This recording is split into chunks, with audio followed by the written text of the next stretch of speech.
नमस्कार, म Jyoti Upadhyay limited, regulated Canadian immigration consultant. म तपाईँहरू सामु आज चाहिँ एउटा इन्क्वायरिजको विषयमा चाहिँ केही बोल्न चाहन्छु। कतिपय चाहिँ साथीभाइ चिनजानेका चाहिँ हाम्रा भनौँ नेप्लिज कम्युनिटीका साथीहरूदेखि लिएर चाहिँ आफ्ना नातेगोताहरूले पनि मलाई चाहिँ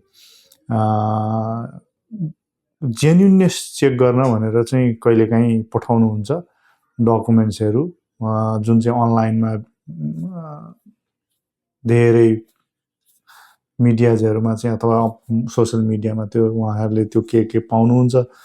र आजै मात्रै चाहिँ म चाहिँ एउटा त्यस्तै आएको थियो, कुनै इन्डियाको ट्राभल एजेन्सीको लेटर प्याडमा चाहिँ थुप्रो वर्क पर्मिटको चाहिँ अपर्च्युनिटी छ भनेर थुप्रै अकुपेसन्सहरू लिस्टिङ गरेर चाहिँ त्यो मलाई पठाइएको थियो र मलाई जेन्युन हो कि होइन भनेर त्यसको चाहिँ क्वेसन गर्नुभएको थियो।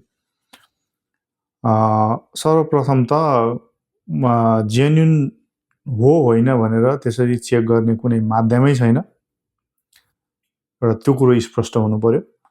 जेन्युननेस चेक गर्ने भनेको चाहिँ त्यो पर्टिकुलर संस्थाको लागि हो। तपाईँलाई जुन संस्थाले त्यो कुरो इन्फर्मेसन दिइरहेछ, जुन संस्थामाबाट चाहिँ तपाईँले त्यो इन्फर्मेसन पाइरहनु भएको छ अथवा जुन व्यक्तिबाट त्यो इन्फर्मेसन पाइरहनु भएको छ, के त्यो व्यक्ति चाहिँ साँच्चै नै यो काम गर्नको लागि चाहिँ अथोराइज हो त? अथोराइज भन्नाले उसँग यो काम गर्ने लाइसेन्स छ त?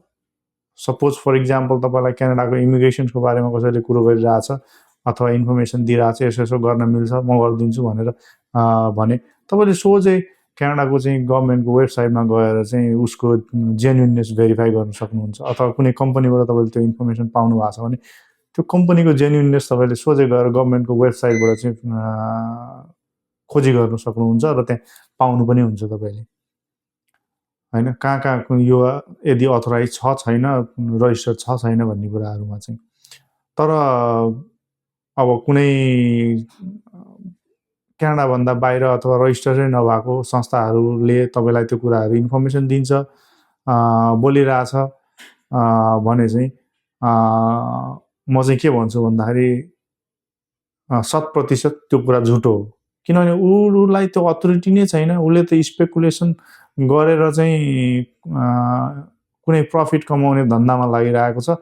त्यो भएको हुनाले त्यो कुराहरू चाहिँ उसले बजारमा ल्याएर चाहिँ आफूले चाहिँ पैसा कमाउने सोचमा छ। त्यो भएको हुनाले जेन्युननेस चेक गर्ने नै हो भने चाहिँ अथोराइज एजेन्सी हो होइन, त्यो पर्सन त्यो काम गर्न अथोराइज हो होइन भन्ने कुराको चाहिँ जेन्युननेस चेक गर्नुहोस्। कुनै पनि डकुमेन्ट्स पठाएर यो जेन्युन हो कि होइन भनेर सोद्धाखेरि चाहिँ त्यसको जेन्युननेस चेक गर्ने कुनै आधार छैन। किनभने त्यो डकुमेन्ट्स कसको हो, के हो, प्राइभेसी एक्ट लाग्छ।